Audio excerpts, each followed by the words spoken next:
honorable court. We will now have the presentation of flags from the Missouri Society Sons of the American Revolution Power Guard, from the Harry S. Truman chapter and the Independence Patriots chapter. Commander, Color Guard Commander, please post the colors.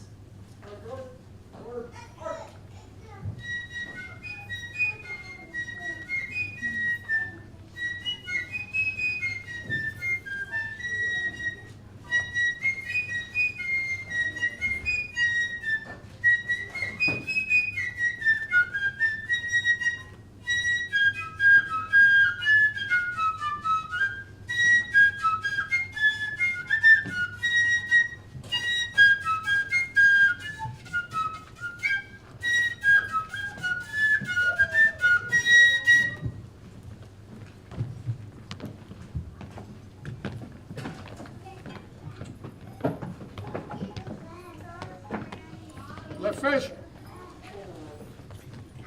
Please post the colors. Post now colors.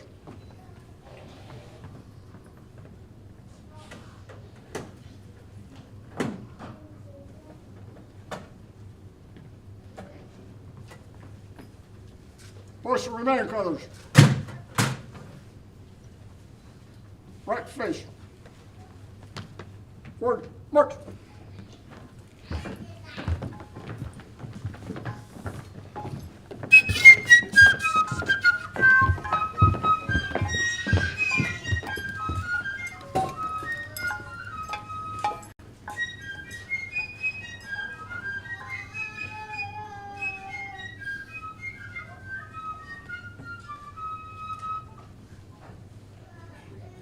Please be seated.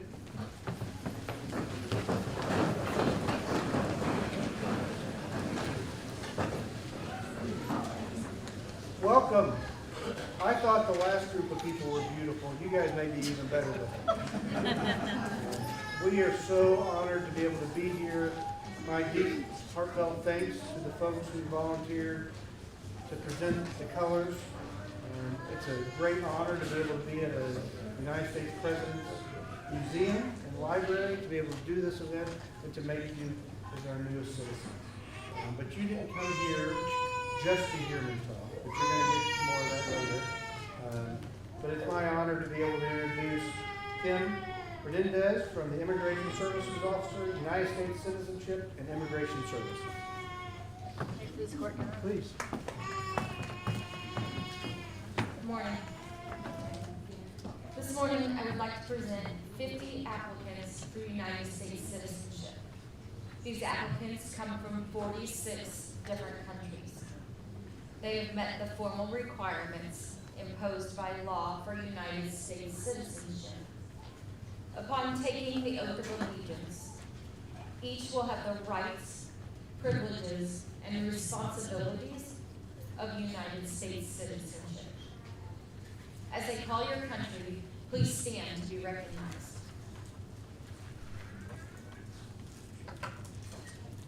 Afghanistan.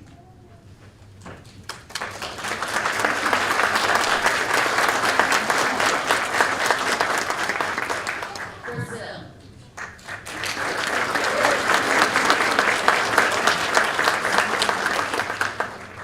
Bulgaria.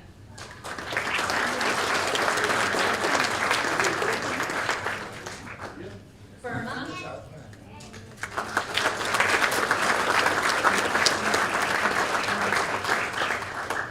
Cameroon.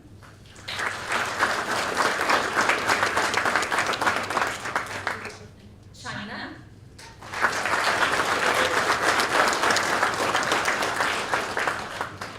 Colombia.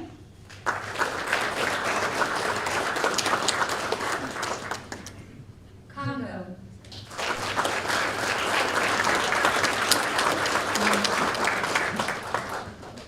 Cuba.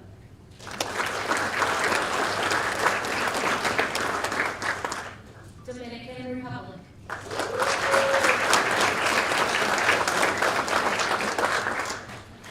El Salvador.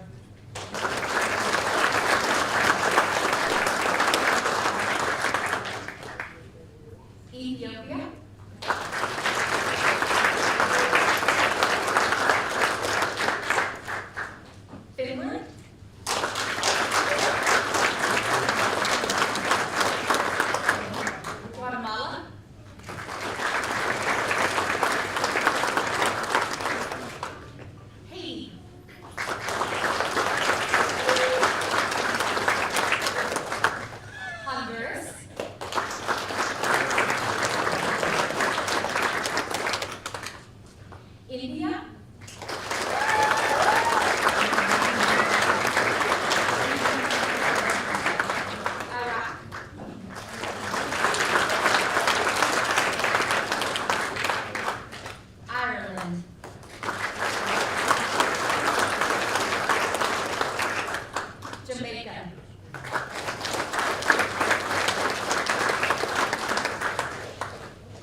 government moves that the oath of allegiance be administered to the prospective citizens of the United States, and that all petitions for name change be granted at this time.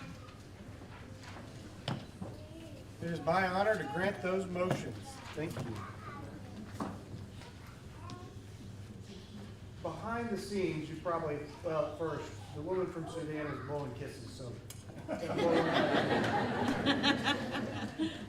There's a lot of work that goes on behind the scenes here. The folks from United States Citizenship and Immigration Services, many of which know you and have done a lot of work, have done so much to make this happen.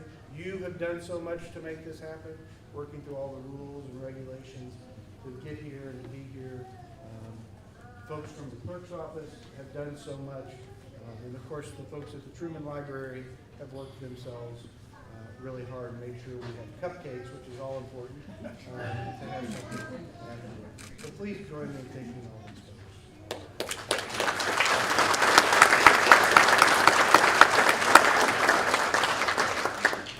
It's now my honor to introduce the clerk of our court of the Western District of Missouri to administer the oath, Ms. Paige Wymore.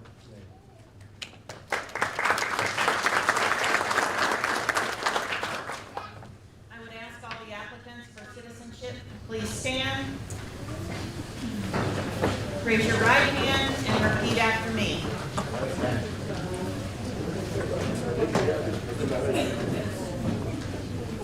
I do hereby declare upon oath that I absolutely and entirely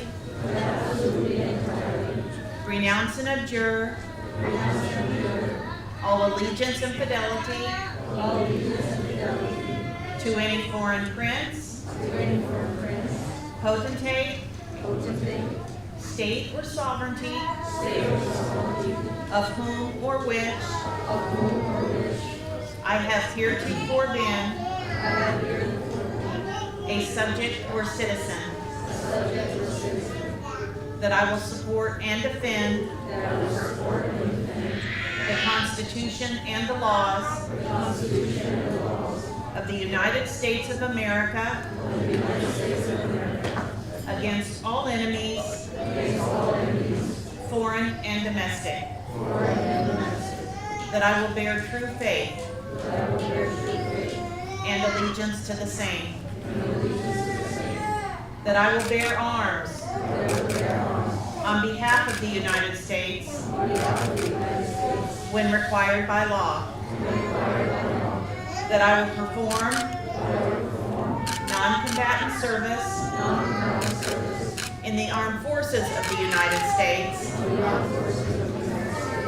when required by law,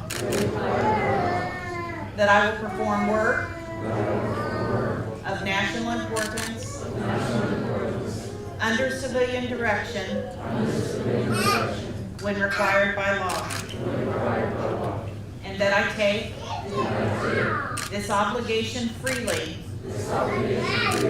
without mental reservation or purpose of evasion. So help me God. Congratulations.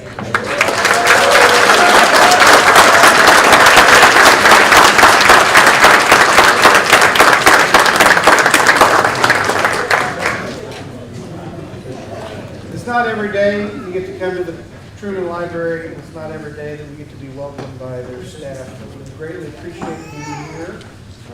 I know you know the importance of this day and this location, but it's my honor to be able to introduce Azelle Michael Whitley from the Harry Truman Library.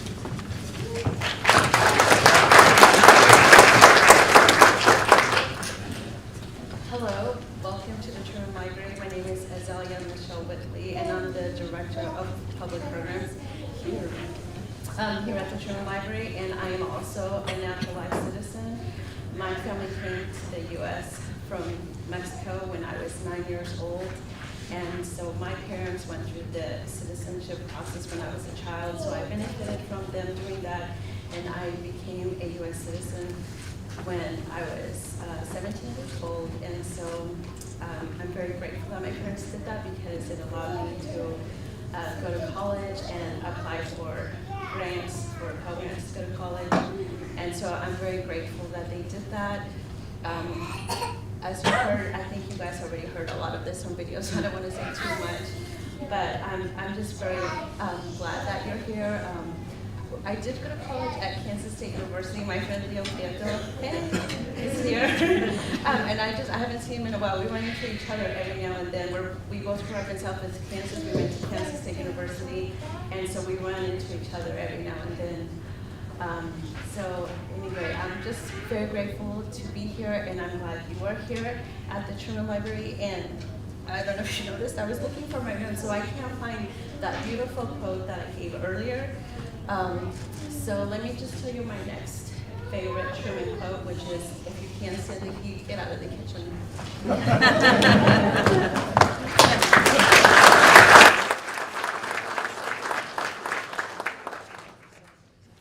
Well, we are truly honored to be able to be here and to participate in this event. It is my great pleasure to welcome you to citizenship in what I believe to be the best country in the world.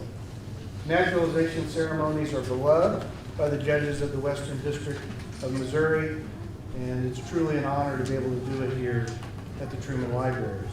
I welcome you to a country which has again and again proved to itself and to the entire world that it has the integrity and the ideals which can survive all tests of human frailty and human error. No nation on earth was ever founded with such a burning desire to have a country that would guarantee to every citizen all the basic rights that assure human dignity and freedom and life and property and the pursuit of happiness. We reassert our belief and dedication to those rights every time we make a new citizen.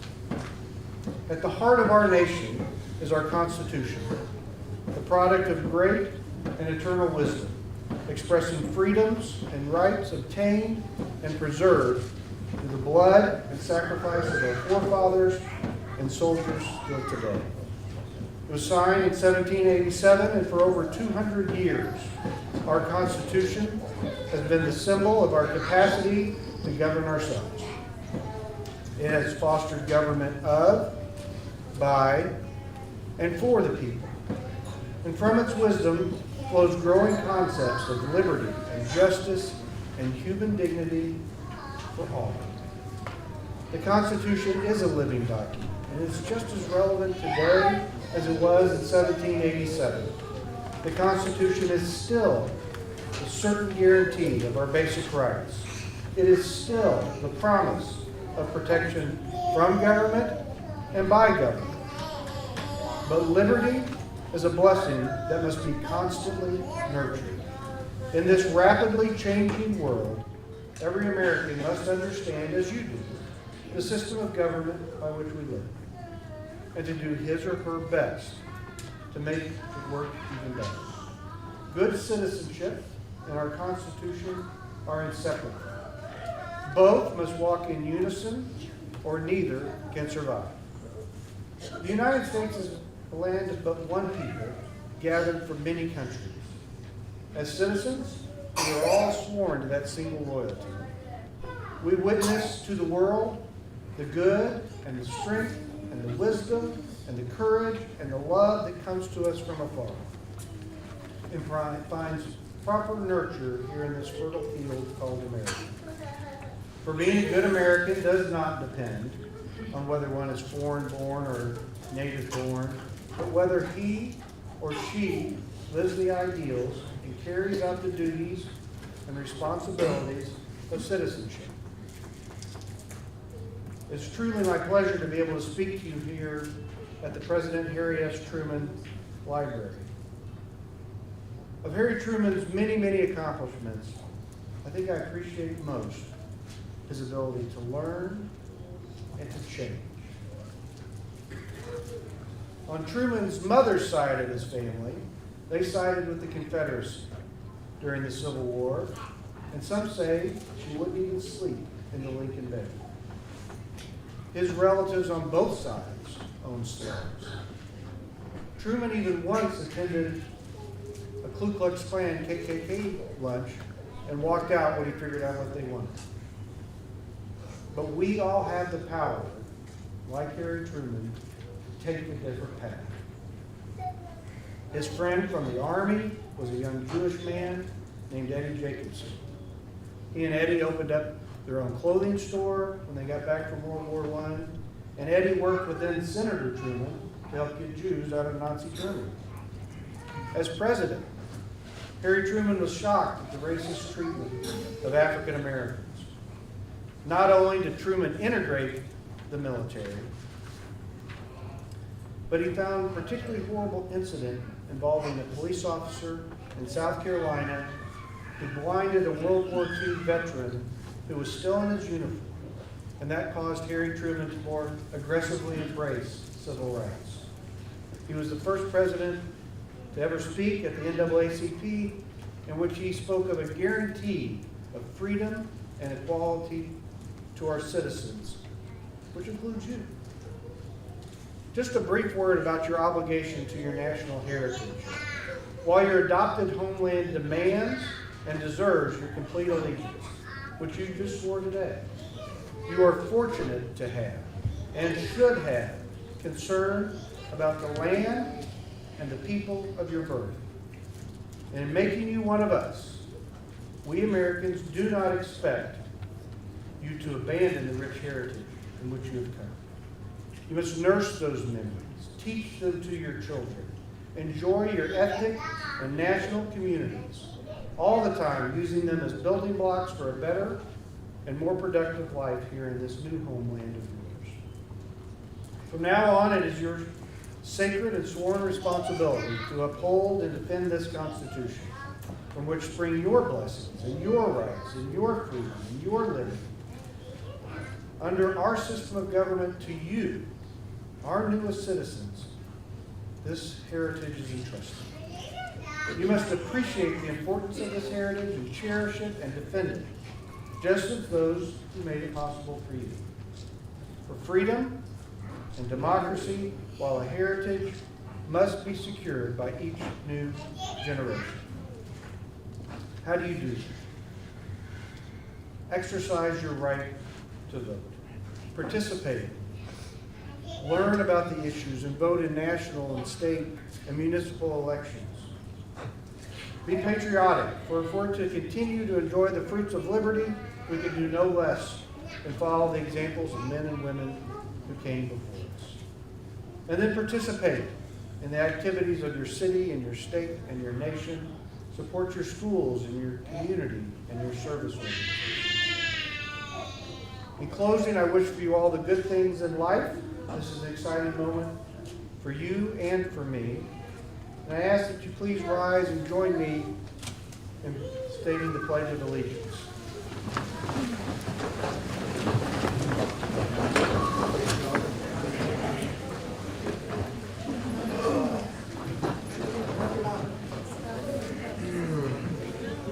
She's not going to join me. I pledge allegiance to the flag of the United States of America and to the republic for which it stands, one nation, under God, indivisible, with liberty and justice for all. If you could please remain seated with me, or standing, I apologize. Color guard, post.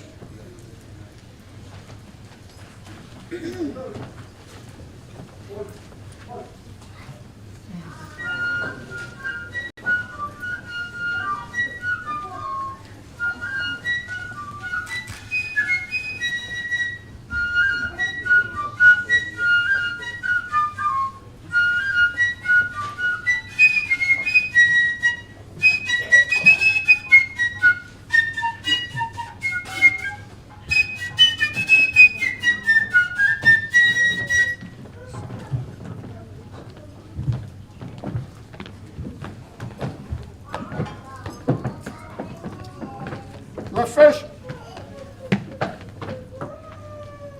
Color guard, retire the colors. Retire national colors.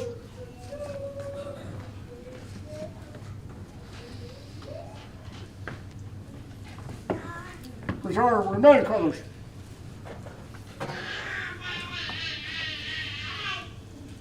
Right face. Forward, march.